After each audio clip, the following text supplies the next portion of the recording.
purposes. You wouldn't use a micrometer to measure the length of your pencil tip as you sit at your desk.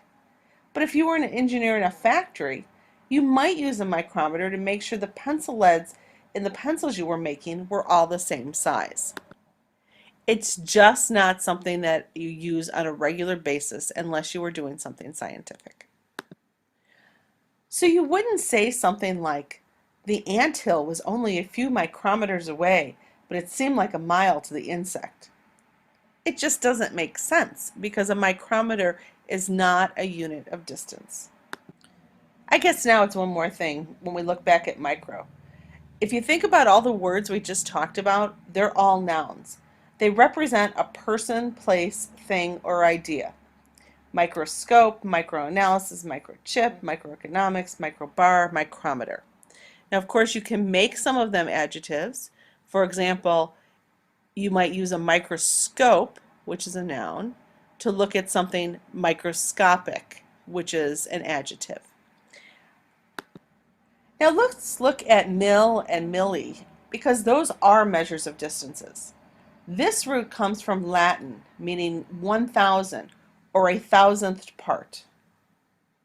There are a lot of words that incorporate M-I-L-L-I or M-I-L-L-E and related word cells: millionaire, millimeter, milliliter, millipede.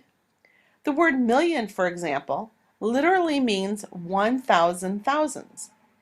You can see when that's written out. You start with the 1 and then add 3 zeros for 1,000, and then you want another 1,000, so you add 3 more zeros, and there you have a million. Be careful though, when you have the Latin root mil ending in an I, so M-I-L-L-I, it often means 1,000th, not 1,000, as it does in million. Fun with English, huh? So a millimeter, M-I-L-L-I-M-E-T-E-R, is 1,000th of a meter, not 1,000 meters, because that's a kilometer. A milligram is 1,000th of a gram because a kilogram is 1,000 grams. And that can be a little confusing because kilo does mean thousand, but it comes from the Greek. But not always.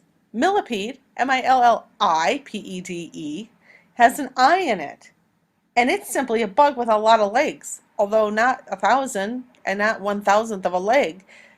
We know that P-E-D-E means legs, but that's just what the bug is called, so it can be a little bit confusing.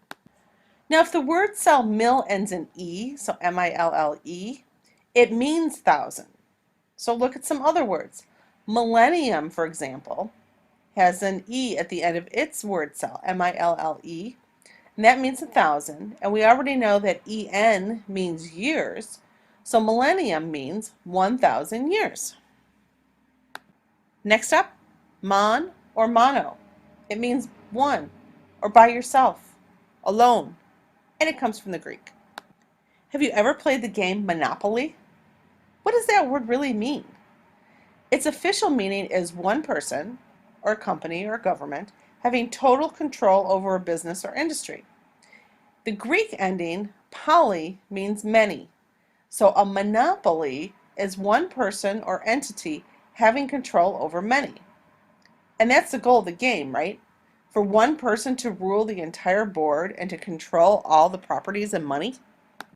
For example, in 1999, a judge ruled that Microsoft was a monopoly and its business practices did not allow other companies to effectively compete in the computer industry. But the word monopoly can also mean a real or perceived control of something. For example, it's really hard to work with Seth because he thinks he has a monopoly on creative ideas for the project. That means Seth thinks he's the only one who has good ideas and wants to do everything his way. A monopoly is a noun, but we can also make it an adjective. Seth's monopolistic attitude towards us and the project annoyed us, or his controlling attitude annoyed us. Other mon words: monocle, it means an eyeglass for one eye, sort of like Mr. Peanut for Planters Peanuts. Here's some other words. Monochromatic, one color. Monarchy, government of one ruler. Monogamy, practice of being married to one person. Monologue, one person giving a speech to an audience. On this last one, don't forget that a monologue is different from a soliloquy, because with a soliloquy, the speaker is talking to himself or herself. Phew, that's a lot. Now we're up to mort. It means dead or to die. So if we are mortal, it means that someday we will die. Now, if you're reading a lot of vampire books, you know that vampires are generally immortal. And since we know that I am means not, and mort means death, and al means having that quality, immortal means not having the quality of death or not capable of dying.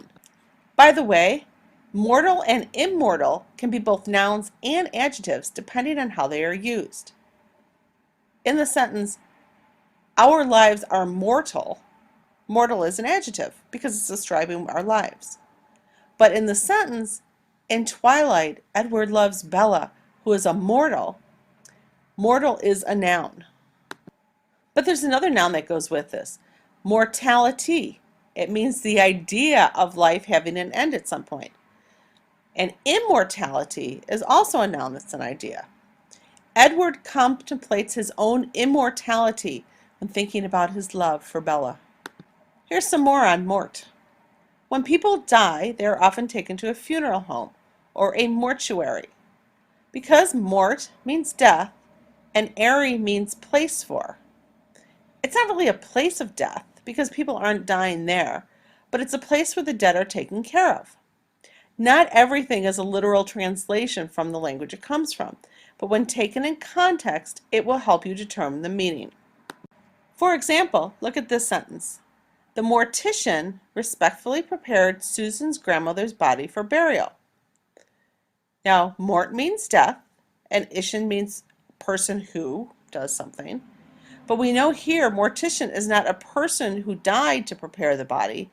It must be somebody who works with the bodies of people who have died. Last one this week, mult and multi.